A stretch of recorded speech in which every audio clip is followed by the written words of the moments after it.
Hi, this is a video to show you everything there is about your client files or profiles. This is for your new system called Abstractor Pro. You come over here to this side menu and you click on Clients. You can view and edit the clients that are currently there, or you can add a new client. Let's take a look at a client profile. So you can search here for any client. So if you've got hundreds and hundreds of them in here, you can just start searching the name. We'll put in the word top. Now it just gives us this one client. And let's take a look at this client.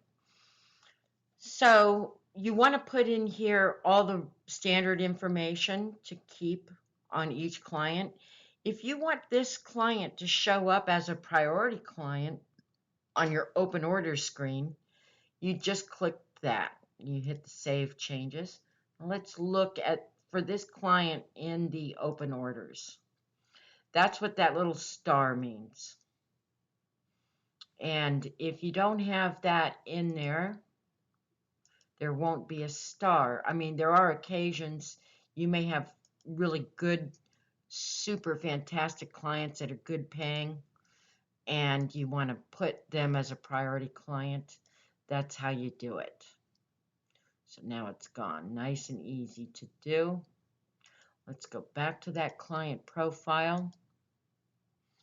And you get all this information in here. You can put any notes about the client, who you send the job back to. Possibly it's a website. Go ahead and put the website information to provide status, upload completed jobs, etc. The email, the website of the client. Now, down here, sometimes you have a client who gives you a vendor number, and that might be important to keep track of. If you never want to work for this client again, you just have to check mark that, and it'll stop showing up when you try to enter a new work order. Now you'll notice it moved the email address over here when I put it on Do Not Use. That's because you don't want to inadvertently send them an email if it's not a client you wish to do business with.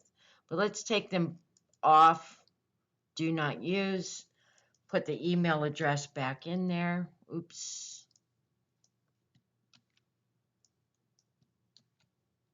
And save the changes.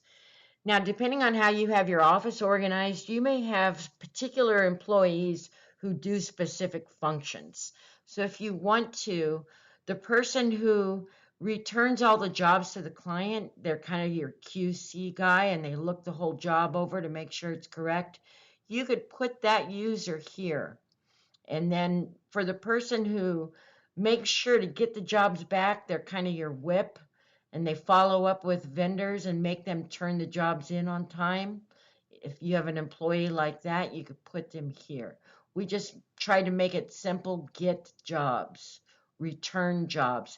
And then if you have title examiners who do very exact title examinations and possibly create commitments, then you could put that person's name in here. And those are client categorized for each client. So you save your changes before you go to the next tab, and you want to put contacts in here. Whatever, you could have a list of 20, 32, but one thing that's good is you always want to have a contact in here where the system can send the open invoice information, like, hey, this job is 2 months old and we need you to pay this invoice. So you want to put a separate, if there is a separate person who does the accounts receivables, or excuse me, accounts payables, then you put that contact information in here and you check mark this box. In this case, we put in Jim Martin. He's the only contact for this company, and he's the person you want to send emails to about the open invoices. Here you can put in, if you have specific client fees you want to put in, you can either import them or manually input them. And in this case, we've already created a current owner special fee for this client. So whenever this client sends you a current owner, let's see what counties, only in these California counties, then when you get that new order from this client, these fees are gonna come up in the new order form. They will not be your company product fees. So the system will first bring up any special client product fees, and then if there are none, it'll bring up your regular everyday fees. So if you want to enter them manually, you can. It's pretty darn easy to do. You add a client product.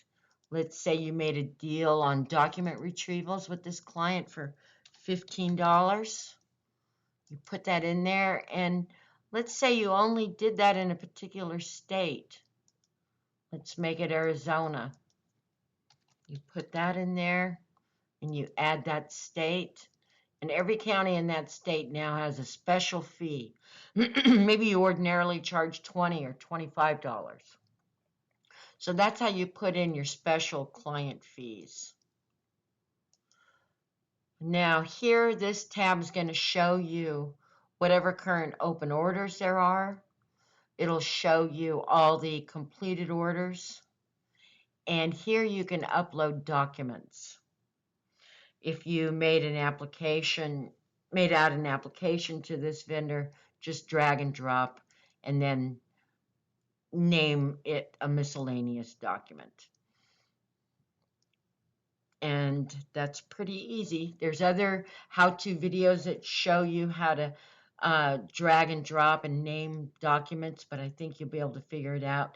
You also don't have to drag and drop. You can click on this and pick something from your desktop or your own files and put that up there. Thank you.